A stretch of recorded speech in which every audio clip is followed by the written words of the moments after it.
Shalom Bapak Ibu yang dikasihi Tuhan Yesus. Saya percaya hari ini kita semua dalam kasih Tuhan yang luar biasa. Firman Tuhan hari ini berkenan hadir untuk melawat kita dalam 1 Samuel pasal 30 ayat yang ke-6 bagian akhir. Saya akan membacakan, tetapi Daud menguatkan kepercayaannya kepada Tuhan Allahnya. Bapak Ibu dikasihi Tuhan Yesus, Alkitab seringkali memberikan gambaran tentang Allah yang menguatkan individu atau umatnya secara kolektif. Di sisi lain, Alkitab juga memberikan gambaran individu yang menguatkan dirinya sendiri di dalam Tuhan. Nah, penggalan ayat yang ke-6 di bagian akhir dari 1 Samuel pasal 30 ini memberikan sebuah gambaran bagaimana seorang teladan, seorang Daud, seorang tokoh, seorang raja, seorang pendoa menyatakan cintanya, menyatakan doanya, menyatakan harapannya kepada Tuhan. Karena pada saat itu Daud memperoleh masalah, di mana kota yang bernama Siklak itu terbakar, anak-anak dan perempuan ditawan. Nah Bapak Ibu yang dikasihi Tuhan Yesus, dalam kondisi inilah Daud berkata kepada Tuhan bahwa dia tetap menguatkan kepercayaannya kepada Tuhan Allahnya. Artinya ini masalah besar, ini persoalan besar, ini tantangan besar. Tetapi Daud tidak pernah mundur dari imannya kepada Tuhan. Dia tetap menguatkan kepercayaannya kepada Tuhan. Nah Bapak Ibu dikasihi Tuhan Yesus, bagaimana kita belajar dari Daud? Di dalam Mazmur sudah dikatakan banyak sekali Daud menceritakan pengalaman imannya bersama Tuhan. Di saat dia berada dalam lembah kekelaman, di saat dia berada dalam penderitaan, di saat dia berada dalam kejaran musuh, dia berada dalam sebuah tekanan, tetapi dia tidak pernah mundur dari imannya kepada Tuhan.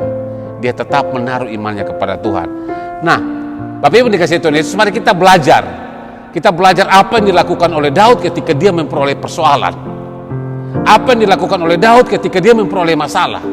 Hal yang pertama adalah Daud menguatkan dirinya dengan berdoa. Daud menguatkan dirinya dengan berdoa. Di dalam Mazmur, di dalam firman Tuhan dikatakan bahwa Daud itu satu hari berdoa selama 7 kali kepada Tuhan. Nah Bapak ini dikasih Tuhan Yesus, coba bayangkan kalau satu hari kita makan 1 kali. Ya kita kuat, tetapi kita tidak punya kekuatan yang maksimal. Bayangkan kalau kita sakit saja, kita sering minum obat 1 kali 3. Artinya 1 kali, pagi 1, siang 1, malam 1, supaya kita cepat memperoleh kesembuhan. Nah bagaimana dengan ketika kita memperoleh sakit secara rohani? Adakah kita memiliki doa yang sungguh luar biasa? Nah Bapak Ibu dikasihi Tuhan Yesus, dalam persoalan yang berat sekalipun Daud mengambil keputusan untuk menguatkan dirinya dengan berdoa. Yang kedua, Daud menguatkan dirinya dengan mengingat janji Tuhan. Saya percaya di antara kita semua sudah pernah merasakan mujizat. Saya percaya kita semua sudah merasakan cinta kasih Allah yang dahsyat, cinta kasih Allah yang luar biasa. Ingat itu. Kalau dahulu Allah pernah lakukan itu pada pribadi setiap kita secara pribadi, saat ini pun Allah mau melakukan itu kepada kita. Mari kita ingat janjinya. Mari kita tetap kuat di dalam iman. Mari kita tetap berserah. Bayangkan Bapak Ibu dikasih Tuhan Yesus, satu pengalaman iman ketika seorang anak Tuhan Daniel terbuang ke Babel. Ketika dia diperhadapkan oleh masalah, bahkan ketika dia dilarang untuk menyembah Allahnya sekalipun, Daniel masih berdoa 3 kali dalam sehari. Dia masih berdoa kepada Tuhan. Kenapa?